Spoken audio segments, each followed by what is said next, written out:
وہ زاروں خطار روتے ہوئے بابا جی کے پیروں میں گر پڑا اور گڑگڑاتے ہوئے کہا، میری شراب چھڑوا دیں۔ بابا جی نے شفقت سے اس کے سر پر ہاتھ رکھا اور کہا، فکر نہ کرو، میں تمہارے لیے دعا کروں گا۔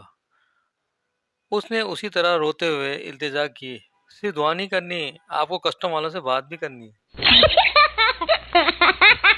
کسی انگریز کا پاکستان کے کسی گاؤں سے گزر ہوا۔ گاؤں والوں نے حسب روایت اس کی خوب آؤ بھگت کی اور ایک موٹی سی مکئی کی روٹی پر ساگ رکھ کر پیش کیا۔ انگریز نے ساگ کھا کر روٹی واپس کرتے ہوئے کہا، لو بھائی اپنی پلیٹ لے جاؤ۔ ایک امیر نوجوان سے بھکاری نے کہا، صاحب کیا بات ہے، 2 سال پہلے آپ مجھے 10 روپے دیا کرتے تھے، پچھلے سال سے آپ نے صرف 5 روپے ہی دینے شروع کر دیے اور آج کل تو 2 روپے کا سکہ دیتے ہیں۔ امیر نوجوان بولا، بھائی دراصل بات یہ ہے، 2 سال پہلے میں کنوارا تھا، پچھلے سال میری شادی ہو گئی اور اب میں ایک بچے کا باپ ہو گیا ہوں۔ بھکاری بے رخی سے بولا، بہت خوب، تو آپ میرے پیسوں سے اپنے خاندان کی پرورش کر رہے ہیں۔